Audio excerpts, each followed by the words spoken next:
Hey guys, in this video, I am going to build a scenario editor / viewer in Giraffe. If you've done any work in development or architecture, you know that essentially all this is scenario planning, as in the planning phase is scenario testing. What if we moved building A to where building B was? What if we changed the materials or the width or the depth or flipped when we started?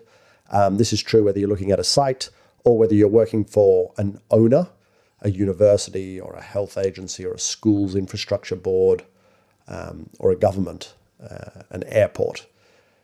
Now, I'm going to show you how Giraffe uses scenarios or implements scenarios, mainly using layers and a native scenario tool that we have. But if you've done this at scale before, you know that if you're dealing on even a moderately complex project, if you're working with even a moderately sophisticated client, there will be unique kinks and unique challenges, and that no general tool will end up capturing the kinds of scenarios that you're trying to compare. Like an airport is going to have an operational cadence around passengers and parking and aeroplanes and security overlays and airside and landside, whereas a hospital may have not the airside and the landside, but will have mental health units and on-ramps for and off-ramping for the ambulances and the patient care, etc., and criticality factors that the airport may not have. And if you're a schools board or a landowner or a warehouse owner or a university and education provider, there's always something very unique. Maybe the university has a bunch of heritage buildings and a constitutional document that says every time you go above 5 levels, you have to get the governor's approval. That kind of very odd thing. So you want to capture that logic in your scenario editor, which is why Giraffe doesn't really implement scenarios. It sort of just lets you do them in whichever way works for the project, similar to Excel. Because if you're probably doing this in Excel now, that's certainly where I used to do it, because you would build the columns and the spreadsheets in such a way Excel had the flexibility to let you capture the scenarios in any way that you want. And Giraffe is basically Excel on a map. So let me show you what I mean. Let's say we're down here on the beach and we're going to do some scenarios. So when we work in Giraffe, the first few buildings are always the hardest to put on the map. Let's put them as residential, add a few levels, and then from then on it gets very, very easy. All right, so let's say this is our first scenario. Now, in Giraffe, you can see we're on scenario. We've got nothing selected because there is no scenario. So I'm going to say scenario 1, and I'm going to create it. Oh, there we go. All right, now it's invisible. So if we come through to the scenarios, we just turn it on. There it is. That's scenario 1. And whilst we're here, let's create scenario 2. Create. All right, and keep it empty, and let's grab all of this stuff and copy and paste it and pop it on scenario 2. Okay, and now if I turn off scenario 1, you can see, and let's make these commercial so we can at least see that there's a different scenario being considered. And so maybe in scenario 2, which we're on now, we have to extend those residential buildings away from these larger commercial buildings. Okay, so there's scenario 2, and there's scenario 1. Pure residential versus a commercial and residential scenario.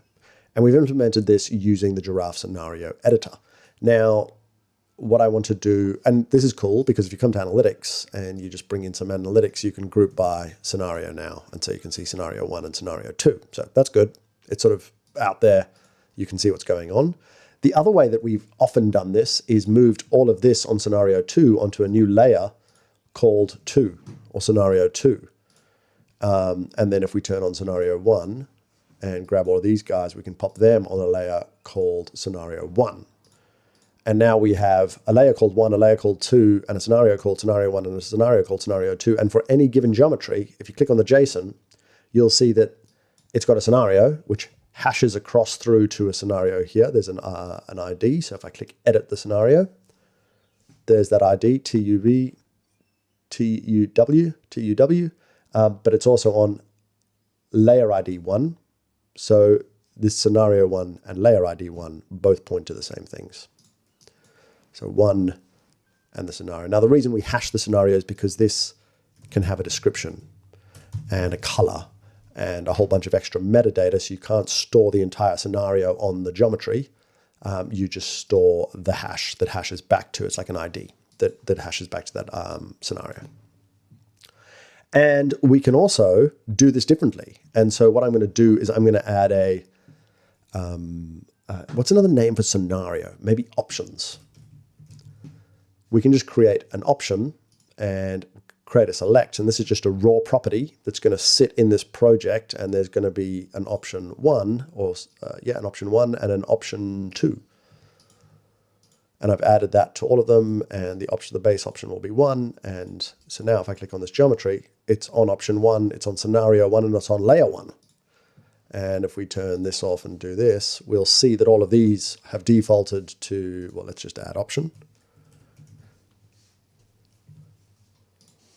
They'll default to option 1, they're on scenario 2 and layer 2, so let's just pop them on option 2.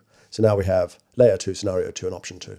3 different ways of storing scenario data on a geometry. One using our scenario editor, one using our layer editor, and one using a raw property. And why is it like this? Why is it so complicated? Because in some of the ways that you can put build these scenarios together, the layer paradigm starts breaking down. So you may want to overlay various things on different layers on one scenario. Giraffe layers stack. So you see these are on the same layer. They're on layer 2, so they stack. But if they're on different layers, they won't stack. So that's one of the interfering properties with using layers.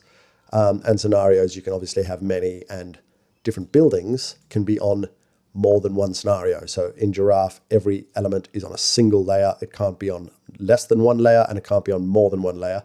However, an entity can be in scenario 1 and 2. So now this geometry here is in scenario 1 and 2.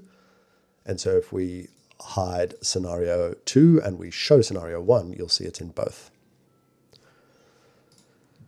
But I just want to pop it back to scenario 2, just for the point I'm going to make. So we're kind of 7 minutes in, and I've just been rabbiting on about adding properties to geometry in scenarios. Let's actually do something fun.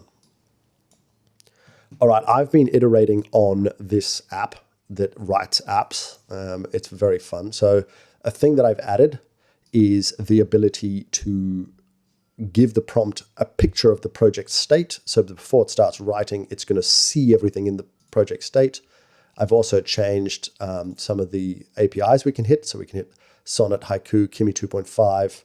I'm deving with 2.5 Turbo, but let's just stick with Claude for now. And the other thing that I've started to use after speaking to Evan Troxel is Super Whisper, and I am a mega fan. So let's build an app that reads the option key and represents the total gross, net, or saleable area per usage, per option in a stacked bar chart.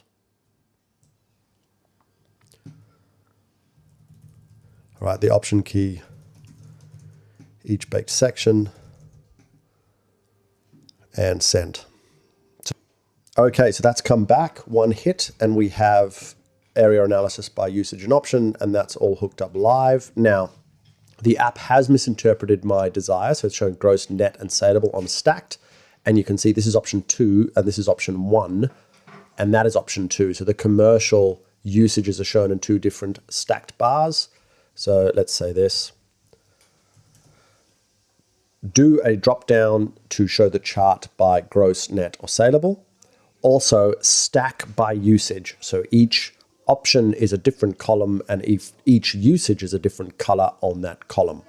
Use the usage color on the option. Okay, so that worked except for the color. The colors aren't showing. Use section .properties.color for the first section with each usage as you map over it. All right, and we've finally arrived with the colors and the options. And so now I can hide this. And it's a nice reactive scenario explorer. So now, obviously, if I had to do more complex workflows by costs or sequencing through in Gantt charts or flow diagrams or temporal analysis, I would be writing that logic, that business logic, in this application over here. But I wanted to show how quickly you can go from customizing some data structure within Giraffe to capture your business intent, then doing a master plan, so using Giraffe's kind of normal tools, push-pull kind of sketchup tools, and then building a custom bit of presentational logic so it looks good, let the reader understand it could be made to look good, and it captures the logic so it's doing some filtering and some display according to some bespoke logic.